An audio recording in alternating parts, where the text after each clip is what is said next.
Okay, Targo. Let's get to something that really grinds my gears. We've been talking about all season. Grinds your gears. Referees around the world, but mostly in the Premier League. So let's do our, I guess it's almost weekly referee roundup, shall we call it? Missed calls, shall we Yeah. So let's say. start with the big one, Nottingham Forest. They released a pretty damning statement saying 3 penalties were not called in their game against Everton, saying VAR referee was a Luton fan, and they said that before the match to PGMOL, but they didn't consider it, I guess, a match where that would have any effect. I don't know. And that they will consider all their options. What are I your found that thoughts? last part funny. Consider our options. Like, what options they got, man? They ain't got no options.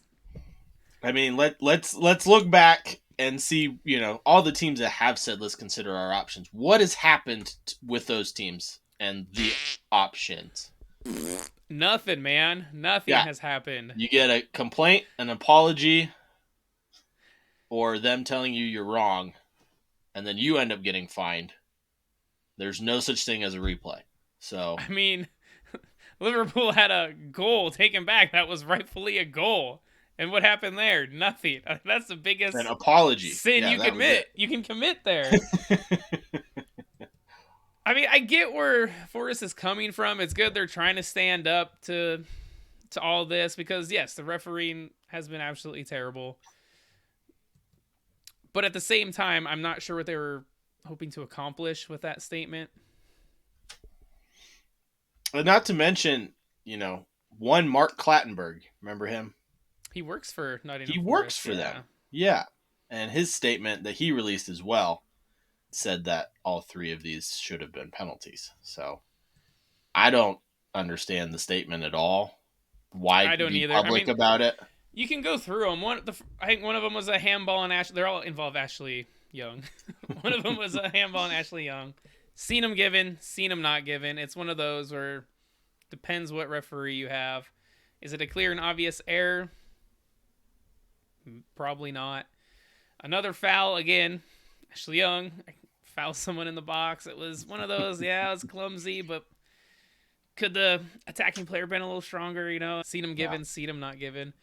Third one, blatant, dude. It was a blatant foul inside the box. Should have been a PK.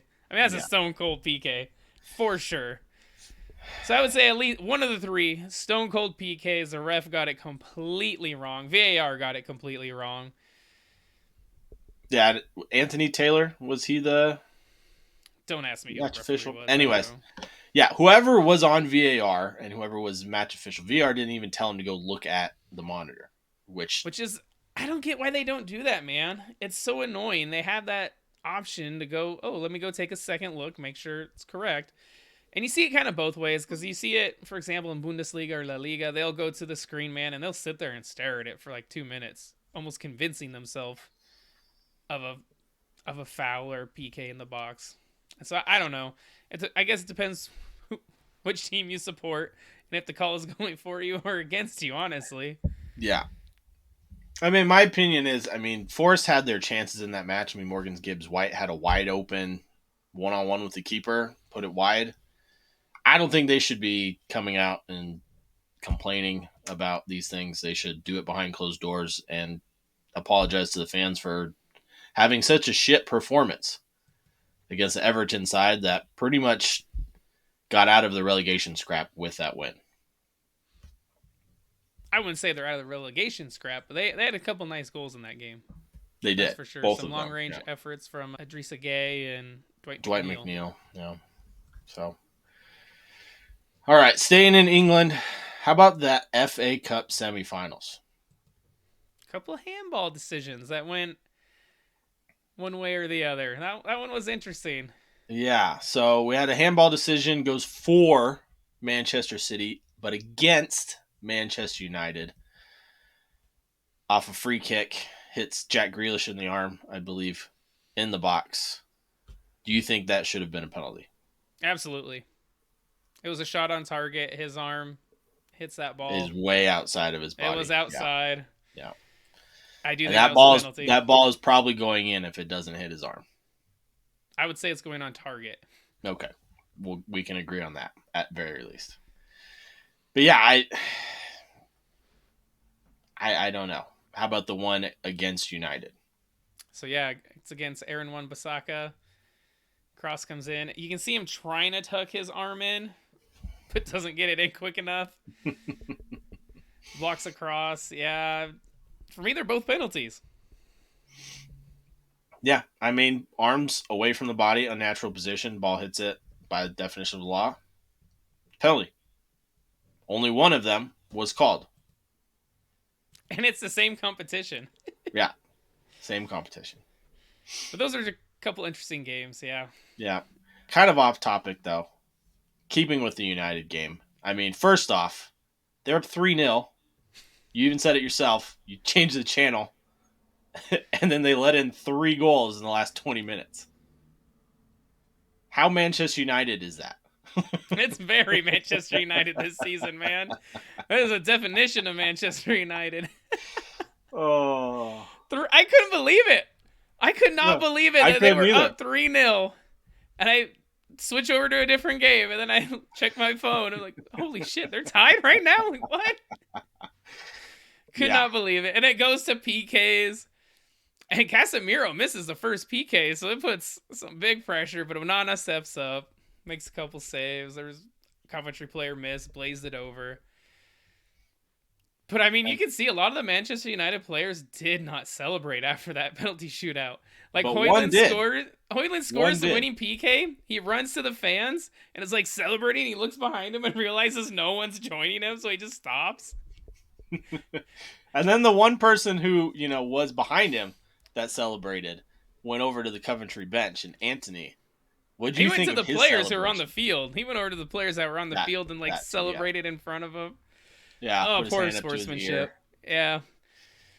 And at least Harry Maguire, he went and shook the hands right after. He didn't even celebrate. Yeah. I think he was one of the only players that did that, so props to him. You got to show good sportsmanship when it comes to that. Anthony's was very poor. Yeah, and Harry Maguire even got a goal that game. Scored a nice header. Yeah, he did. Okay. On to the big match where there always seems to be controversy, El Clasico. Barcelona have a ghost goal, if you will, not given. This one, I mean, first off, La Liga is the only league in all of Europe that doesn't use goal line technology. What are your thoughts on that? They're going to next season, probably. After this fiasco. Holy cow. I will give credit to the referee and VAR. I couldn't tell if it went in from the angles they showed during the game. Like, it looked like it could have been, but also it couldn't have been. So, I don't know. There was no direct camera angle where you could see it. The only direct one across the line, I mean, Ligne was blocking the ball, so you can't see. Yeah. I did see one still where it looks like it was over the line, but again, it's at a weird angle, so you can't necessarily tell if it's exactly over the line or not. And that begs the question, similar to the Newcastle and Arsenal game, where Joe Willock's ball, did it go over the line, did it not? Insufficient angles. They have 100 and somewhat cameras around the stadium. You'd think they would be able to have one that could tell you. Goal line? One on each side looking at the goal line. Something. There, yeah. Something. Or, a sensor in the ball, which is probably the easiest route. For that scenario, yes. Yes, it would be. Yeah. Okay. How about the penalty for Lucas Vazquez? Soft. So it's one of those where he kind of sees the challenge coming, starts to go down, but then he puts a leg out there a little, like just a little leg out there to make contact with the defender, goes over. A little similar, I will say, to the no call in that Arsenal Bayern game against Bukayo Saka right at the and death Neuer. of the first leg. Yeah. So it was similar to that one. Saka leaving the leg out there for Neuer to run into, or Saka to run into Neuer, I guess. But I did think it was a penalty because, I mean, the poor challenge came in. But I also think the Saka one was a penalty, so there you go. Yeah, I think both of them were, personally. And then we have a little, again, off topic, but Jude Bellingham with yet another winner in a big match for Real Madrid. How good is he? Dude, he's so good. I mean, I will say he ghosted a little bit in this game, but he's big moments. Big moments, and it wasn't an easy finish. His goalie scored at the end. But that's 2 game winners against Barcelona this season. Yeah, it's a quick way to be able to get in the hearts of all Real Madrid fans. I will tell you that. I saw something. He has more goals for Real Madrid in his Real Madrid career than David Beckham had in his Real Madrid career. And Beck's had like 100 and something plus games for Madrid. That's madness. That's madness. Okay, back to the topic on hand. Barcelona have been complaining essentially since the end of the match about how awful that ghost goal no call was. They badly want a replay. It's been given a couple of times throughout Europe where a bad call should have happened, so they replay the match. Do you think they will get it in this one? Not at all. Don't think they'll get it at all. Yeah, I don't either. It's not going to happen, especially with that match. I don't think they'll get it replayed. No. Yeah. But yeah, Juan Laporta, he was upset about it. He complains about a lot of things. So he does. He really does. Make sure to check us out on our Instagram, TikTok, Brews FC, Brews Banter FC. Follow us on the YouTube. Hit like, subscribe, follow, all the fun stuff. Give us 5 stars on Spotify or wherever you're listening to this on your podcast platform. On that note, we love you guys. Thank you so much.